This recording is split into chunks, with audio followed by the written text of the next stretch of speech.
So let's begin by understanding the parts of a dental X-ray machine. We have three parts. We have a control panel, we have extension arm, and we have the tube head. Now the control panel, as you can see here, it obviously has switches and dials for adjusting the voltage and all.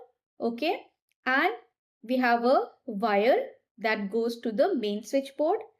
Then from the control panel, we have the extension arm. Okay. Now the extension arm has two roles. First of all, it carries the wire from the control panel to the tube head. Okay. Electrical wires are carried. And the second function is that we can use the extension arm to move and position the X-ray. Okay. Right. You must have seen the X-ray unit and how you can move the extension arm and work. Okay. Now this tube head is the third part, and it is the main assembly where the X-ray production actually happens.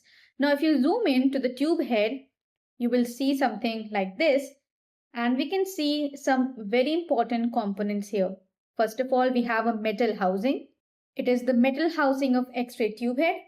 Then we have insulating oil, okay, all around it. So insulating oil is between the metal housing and the X-ray tube. So here we have the X-ray tube and the insulating oil is between it. Then we have the tube head seal. This is the tube head seal. Then we have aluminum disc. We have lead collimator. We have position indicating device. So total we have around 7 components in the X-ray. Let's learn about them one by one. First is the metal housing. Metal housing is here, as you can see here. The function of metal housing is that it protects the X-ray tube, it grounds the high voltage component, and it contains the insulating oil.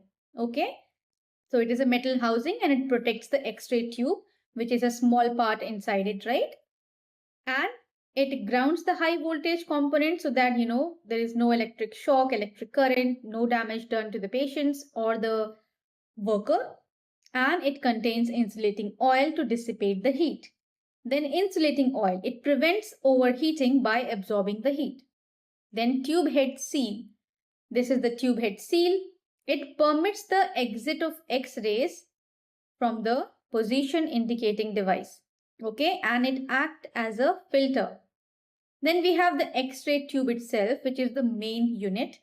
Okay, now coming to the aluminum disc. Here you can see we have aluminum disc. Now aluminum disc is 0.5 millimeter thick and it filters out the longer wavelength of X-rays. So when we filter out the longer wavelength, we have less wavelength of X-rays left, which will come outside, and it is less harmful for the patient, and that's what we need. So aluminum discs are used because we want to filter out the longer wavelength. It is a method of filtration basically. Okay, talking about the method of filtration, we have two methods of filtering the X-rays. We have inherent filtration and we have added filtration. Now inherent means it is already present in the components. Let's see how. So when we have the X-rays coming out, okay, through the glass window of the X-ray tube, we have the insulating oil here, right? So the insulating oil, then the tube head seal, which is here. Okay, so all these things, they provide a inherent filtration, and that is equivalent to 0.5 to 1 mm of aluminum. So equivalent to 0.5 or 1 mm of aluminum, we already have the filtration, but we need more. Okay, so for that more we have added filtration, where we add the aluminum disc of 0.5 mm thick. So total we have 1 mm plus 0.5 mm. So total will be 1.5 mm filtration. All right. Then we have lead collimator. Here you can see an image of lead collimator. As you can see, it has a hole in the center. So it restricts the size and shape of the X-rays. So like the rays are coming like this. When it comes outside, it is in a beam form, right? So it reduces the size and shape of the X-ray. And due to this, it reduces the patient's exposure. Okay, so if you want to have an X-ray of a tooth, why do you need to expose the surrounding areas and tissues? Okay, if the X-rays can be just directed to this tooth, well and good. Okay, Now, collimators also are of two types. Okay, we have fixed and adjustable. But in dentistry, we mostly use the fixed collimators, and that fixed collimator is also of two types. We have a square as a whole, or we can have a circle as a whole. Okay, this hole I'm talking about. Now, the beam which is produced by this cone, it is 2.75 inches. Now, here, if you look closely, now one question is how big this hole is. So if you talk about this square or rectangle collimator, if we keep two films here, okay, still some space will be left. Okay, so it is equivalent to two films plus some extra space. But for the round one, we have two films, and after this we have a lot of space remaining here. So this one, since it has a lot of space compared to this one, this will lead to increased patient exposure. Okay. Now let's talk about the position indicating device, that is the PID. Okay.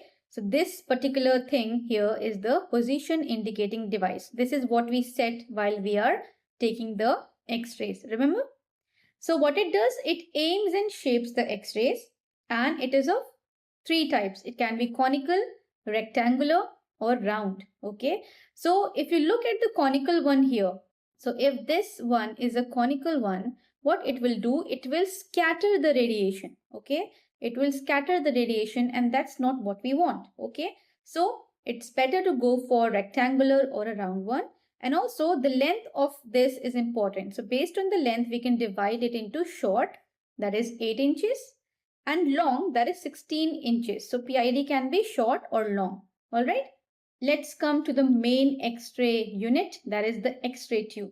As you can see here, we have the lead boundary, that is the leaded glass window here.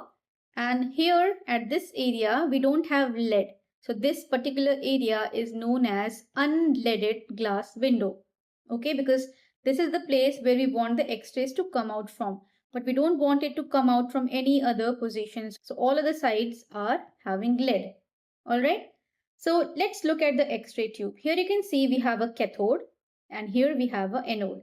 In the cathode, we have a focusing cup that is made up of molybdenum, and we have tungsten wires, which is made up of obviously tungsten. And then on the anode, we have a copper stem, and the copper stem has a tungsten plate in the front. Okay, so this is how the cathode and anode are formed. Cathode is negative obviously, and it has a focusing cup and tungsten wire. All right. And anode is positively charged. It has a copper stem and a tungsten plate. So what does X-ray tube has? It has three components. We have a leaded glass housing, a negative cathode, and a positive anode. Let's talk about the glass housing in detail. We have a glass housing, and it is a vacuum tube. Okay, it is a vacuum space here. It prevents the X-ray escape in all directions. We already talked about it. And it has a window for escapes towards the PID. All right. Now, why to keep vacuum here? Vacuum is kept because the electrons should not collide with the gas molecules. Obviously, if we have air inside, the electrons will collide with these gas molecules and the speed will lessen. That's not what we want. And the second reason is that it prevents the burn out of the filament. Okay, this filament can burn out if we have gas molecules all around. So this was about the glass housing. Now talking about cathode in detail, it has a filament, which is a tungsten filament, and a focusing cup.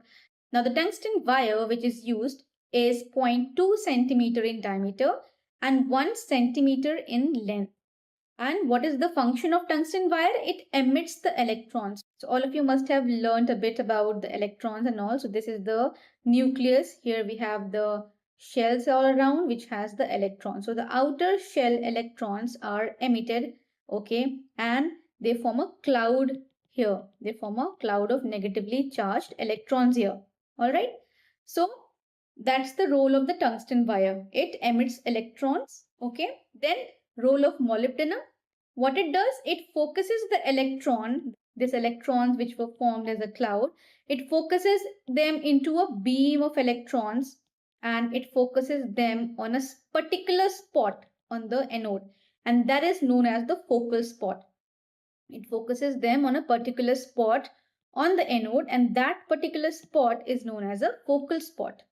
And here there is very important role of voltage. We have low voltage circuit and we have a high voltage circuit. So let's see what happens in both of them.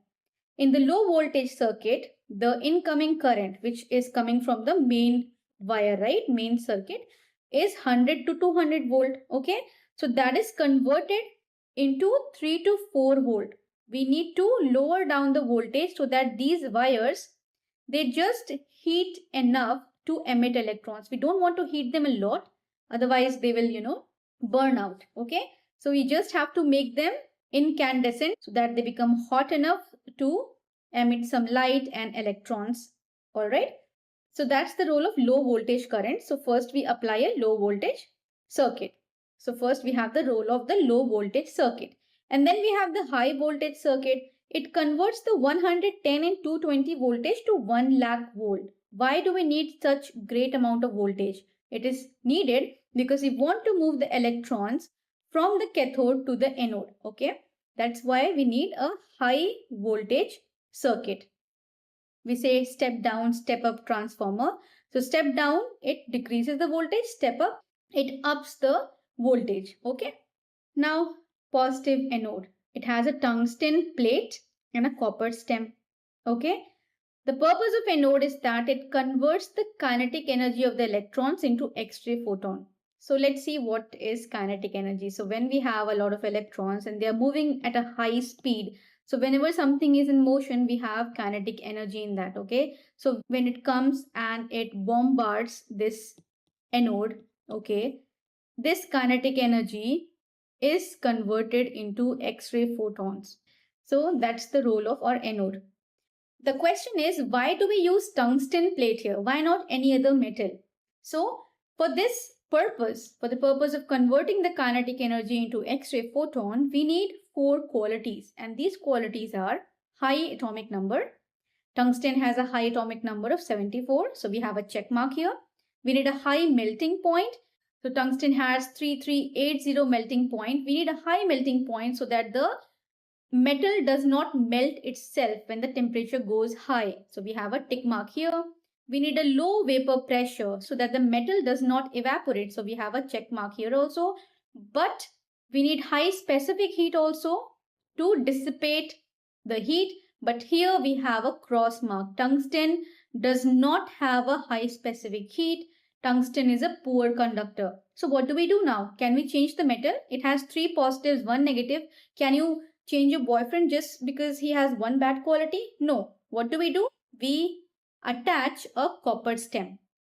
The reason we have a copper stem is that the copper stem is a good thermal conductor. So the negative point the tungsten had, it is neutralizing it.